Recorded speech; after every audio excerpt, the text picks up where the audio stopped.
인생은 우연일까요? 노력일까요? 통찰력일까요? 제 생각엔 이 세 가지 다 존재하는 것 같아요. 우연하게도 제 강의는 옛날과의 강의와 많이 달라졌어요. 옛날에 초창기에 제가 1996년부터 이제 강의를 시작했으니까 이때 시작했을 때부터 영어 강의는 기본적으로 여름에 알고 있는 구문 독해의 포인트를 맞추고 있었어요. 그 이유는 제가 알고 있는 게 이것밖에 없었기 때문에 그럴 수도 있겠죠. 그러면서 수많은 외국 서적들을 보면서 변화를 꿈꿨어요. 이 서적들은 뭐 논문도 있었고요. 그러면서 나름대로 전치사에 관한 통찰력이라고 할까요? 그런 것을 가지고 강의도 하고요.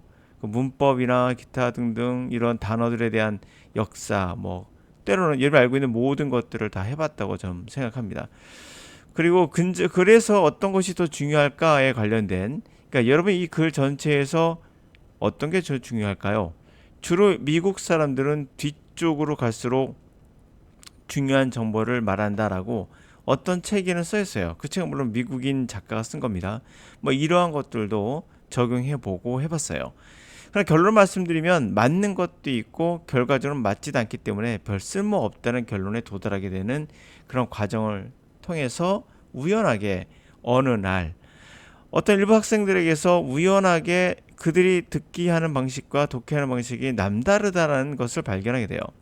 자, 남다르다는 얘기는 굉장히 잘한다는 얘기예요. 그러나 그들의 방식은 일반적인 방법과는 많이 달랐어요. 그런 것을 우연하게 제가 발견하게 됐습니다. 그러나 넘어갈 수도 있었죠. 전 노력 중이었으나 그걸 찾지 못하고 있었어요. 그런데 여기서 중요한 통찰력, 인사이트가 발견된 겁니다. 우연히 넘어갈 수 있는 것을 저는 집요하게 찾아 들어가서 그걸 연구하게 됐어요. 어찌 보면 그 연구의 결과는 제 아이에게서 그 힌트를 잡았다고 볼 수도 있어요. 초등학생이었던 우리 아이에게서 이상한 독해와 그런 것을 제가 발견하게 되었고, 그것을 우연하게 가르치는 학생들에게서 발견하게 되었고, 이것이 겹쳐지면서 이것은 우연이 아니라 필연이다. 반드시 내가 하고 그 결과를 끌어내겠다 생각을 하게 되면서 이 연구는 오랜 시간 동안 결과를 보게 되었고, 그 강의가 지금 여러분이 내가 올려놓은 그 판매하고 있는 강의가 됩니다. 이것은 어찌 보면 우연이면서도 노력이면서 통찰력이죠.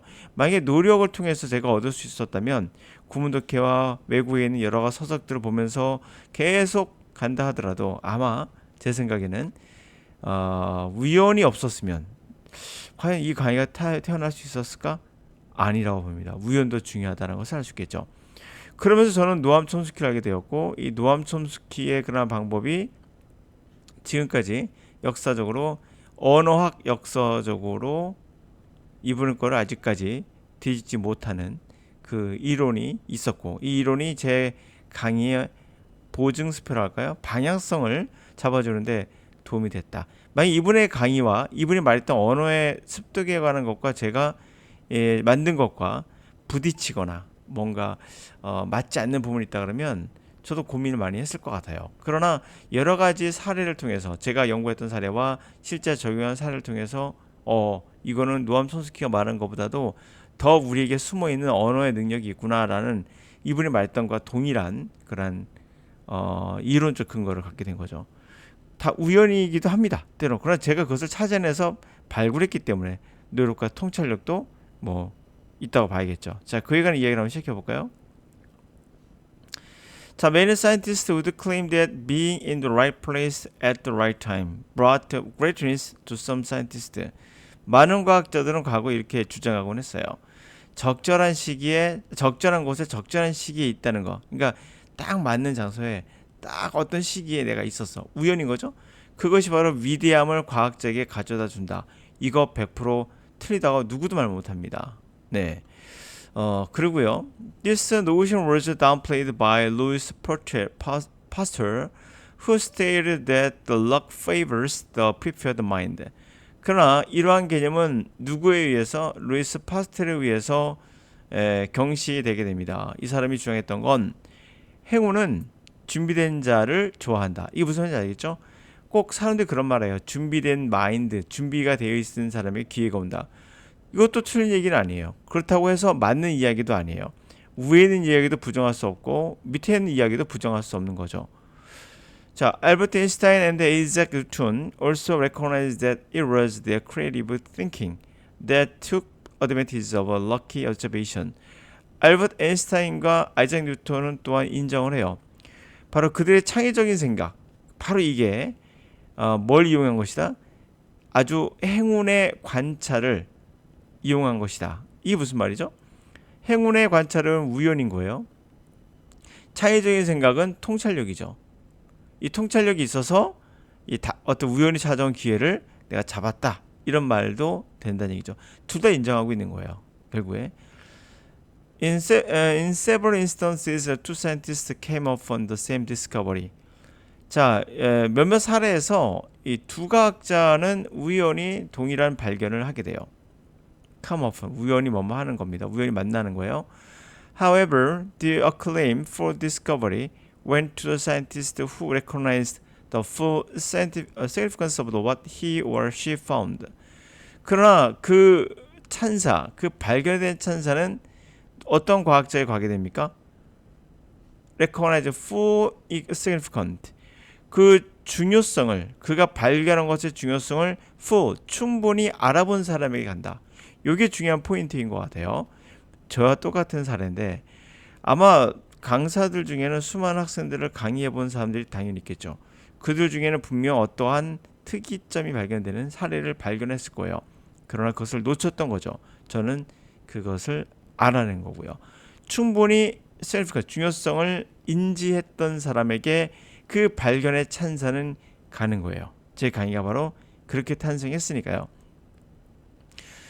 Some great scientists intentionally sought out to work with great scientists or to work in area science that had much promise. 일부 위대한 과학자는 의도적으로 찾아다닙니다. 뭘 찾죠? 위대한 과학자와 함께 연구하려고 하는 거죠. 함께. 또는 어떤 과학의 영역, 가망성이 큰 그러한 과학의 영역에서 일을 하려고 하죠.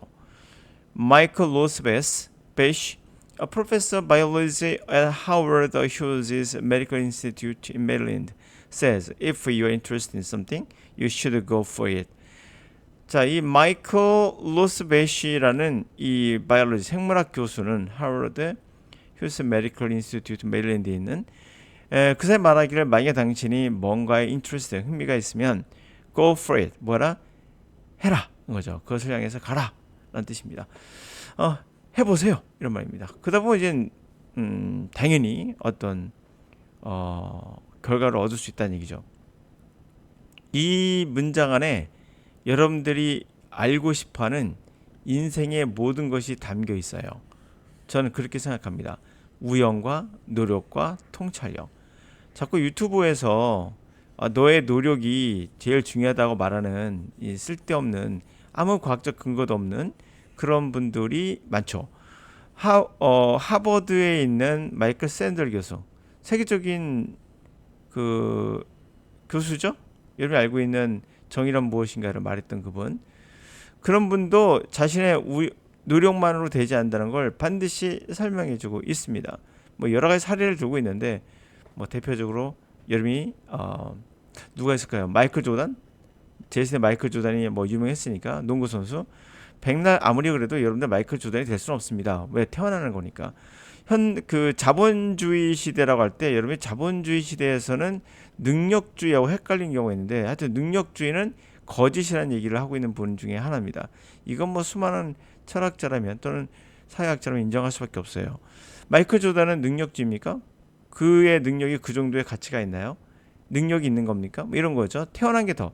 결과적으로 따져 보니까 태어난 그 능력이 가지고 있는 능력이 노력의 능력보다도 훨씬 더 많은 결과, 다시 말하면 돈을 성취한다는 게 능력주의더라라는 거죠. 그럼 이걸 뭐예요? 우리가 태어났을 때 노예로 태어났느냐, 또는 뭐 귀족으로 태어났느냐, 이거 신분제죠. 신분제와 다를 게 없다는 거예요. 능력주의라는 게 사실은 그런 얘기를 하고 있는 겁니다. 하여튼 그런 의미에서 노력은 필요하여 마이클 조던이라 하더라도 노력하지 않으면 안 되는 것처럼 그런 이제 우연도 무시할 수 없고 그리고 통찰력도 무시할 수 없다. 그런 의미에서 이제 이 문장 안에 모든 게 담겨 있는 것 같아요. 적절한 장소에 적절한 시기에 있는 것도 중요합니다. 그래서 예를 들면은 여러분들이 과학을 한다 그러면 뭐 뭘 한다 그러면 뭐 예술을 배운다 그러면 예술이 잘 발달되어 있는 뉴욕이나 아니면 파리를 가는 거 자연스러운 과정이라고 볼 수 있겠죠. 이걸 무시할 수 없는 거예요. 그렇죠? 그래서 얘기하는 거. 그렇다고 행운이라는 것이 준비된 사람의 마음에 온다는 것도 결국 행운은 뭡니까? 예? 열심히 노력한다 하더라도 행운이 안 오면 또 문제가 되는 거예요. 그런 의미로 많은 가능성을 열어두는 게 좋다는 거죠. 그래서 항상 영어를 공부하실 때도 어떤 걸 하더라도 사실 영어권이 들어가는 게 제일 좋은 방법인 건 뭐 사실이긴 하죠. 하여튼간에 그렇습니다.